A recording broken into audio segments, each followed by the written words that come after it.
Yesterday courier private limited. Domestic international cargo உங்கள் இல்லம் தேடி வந்து கொரியர் புக்கிங் டெலிவரி செய்து தரப்படும். தலைப்புச் செய்திகள். தேசிய ஜனநாயக கூட்டணி ஊழலை ஒழித்து மக்களை ஏற்றமடைய செய்திருக்கிறது. டெல்லியில் புதிய பாஜக அலுவலகத்தை திறந்து வைத்து பிரதமர் நரேந்திர மோடி உரை. கரூரில் விஜய் பரப்புரையின் போது 41 பேர் உயிரிழந்த சம்பவம் தொடர்பாக தீவிரம் காட்டும் பாஜக. உண்மை கண்டறியும் குழு அமைத்தார் ஜே.பி. நட்டா. பீகார் தேர்தலுக்காக 470 பார்வையாளர்களை நியமிக்க தேர்தல் ஆணையம் முடிவு. தேர்தல் அட்டவணை அடுத்த வாரம் அறிவிக்கப்பட வாய்ப்பு. கரூர் சம்பவத்திற்கு பிறகு பனையூரில் இருந்து பட்டினப்பாக்கம் இல்லத்திற்கு சென்ற விஜய் மீண்டும் பனையூர் திரும்பியதாக தகவல். கட்சி முன்னணி தலைவர்களுடன் தொடர்ந்து ஆலோசனை. கரூர் துயரம் தொடர்பான எஃப்ஐஆரில் தமிழக வெற்றிக் கழகத்தின் பெயர் மாற்றப்பட்டிருந்ததால் சர்ச்சை. தமிழக மக்கள் கட்சி என தவறாக பதிவிட்டிருந்ததாக விமர்சனம். இனி விரிவான செய்திகள். தேசிய ஜனநாயக கூட்டணி நாட்டில் ஊழலை ஒழித்து ஏழை எளிய மக்களை ஏற்றமடைய செய்திருப்பதாக பிரதமர் நரேந்திர மோடி பெருமிதம் தெரிவித்திருக்கிறார்.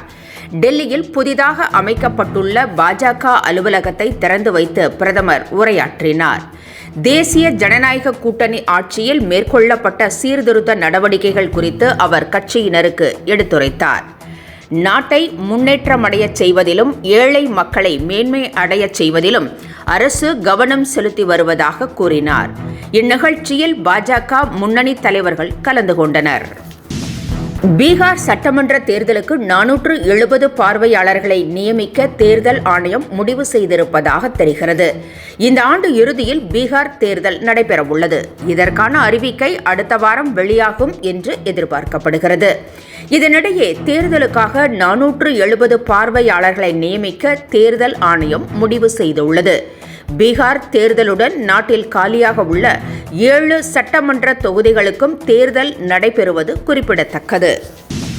கரூரில் விஜய் பரப்புரையின் போது 41 பேர் உயிரிழந்த சம்பவம் தொடர்பாக பாஜக தேசிய தலைமை தீவிரம் காட்டி வருகிறது.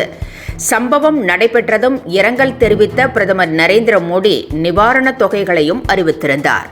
மத்திய நிதியமைச்சர் நிர்மலா சீதாராமன் நேற்று கரூர் சென்று பாதிக்கப்பட்டவர்களை சந்தித்து ஆறுதலும் கூறினார். இதனிடையே கரூர் சம்பவம் தொடர்பாக உண்மை கண்டறியும் குழுவை நியமித்திருக்கிறார். ஹேமமாலினி தலைமையில் இக்குழு அமைக்கப்பட்டிருக்கிறது. விரைவில் உண்மைகளை கண்டறிந்து அறிக்கை வெளியிடும் என்று எதிர்பார்க்கப்படுகிறது. கரூர் சம்பவத்தால் கடுமையான நெருக்கடிகளை சந்தித்து வரும் விஜய் நேற்று திடீரென பனையூரில் இருந்து புறப்பட்டு பட்டினப்பாக்கம் இல்லத்திற்கு சென்றார். இதுகுறித்து பரபரப்பான தகவல்கள் வெளியாகிக் கொண்டிருந்தன. எனவே பட்டினப்பாக்கம் இல்லத்திற்கும் போலீசார் பாதுகாப்பு அளித்தனர். இதனிடையே அவர் மீண்டும் பனையூருக்கு திரும்பியதாக கூறப்படுகிறது. முன்னதாக பட்டினப்பாக்கம் இல்லத்தில் தவேக முன்னணி நிர்வாகிகளுடன் விஜய் ஆலோசனை நடத்தியதாகவும் கூறப்படுகிறது. கரூர் துயர சம்பவம் விஜய்க்கு பெரும் நெருக்கடியை ஏற்படுத்தியுள்ளது. இதனிடையே இது திட்டமிட்டு உருவாக்கப்பட்ட சதி என்றும் இதன் பின்னணியில் செந்தில் பாலாஜி இருப்பதாகவும் தவேகாவினர் கூறி வருகின்றனர். குறிப்பாக விஜய் மீது செருப்பு வீசப்பட்டதாகவும் கூட்டத்தில் இருந்தவர்கள் மீது தடியடி நடத்தப்பட்டதாகவும் தவேகா வழக்கறிஞர்கள் கூறுகின்றனர். எனவே இது தொடர்பாக அவர்கள் நீதிமன்றத்தையும் நாடியுள்ளனர். கள்ளக்குறிச்சி விஷச்சாராய மரணத்திற்கு கலங்காத முதலமைச்சர் கரூர் சம்பவத்திற்கு கலங்குவதாக இபிஎஸ் கடுமையாக விமர்சித்திருக்கிறார்.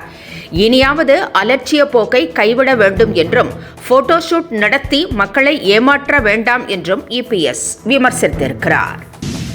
கரூர் துயரச் சம்பவம் திட்டமிட்டே ஏற்படுத்தப்பட்ட நிகழ்வு என கூறி வரும் தமிழக வெற்றிக் கழகத்தினர் 6 மணிக்கு மேல் உடற்கூராய்வு செய்யக்கூடாது என்ற விதிமுறை மீறப்பட்டதாக குற்றம் சாட்டி வருகின்றனர்.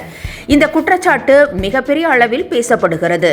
இதனிடையே தேவை ஏற்படும் பட்சத்தில் 6 மணிக்கு மேல் உடற்கூராய்வு செய்யலாம் என விதி இருப்பதாக உண்மை சரிபார்ப்பு குழு தெரிவித்துள்ளது.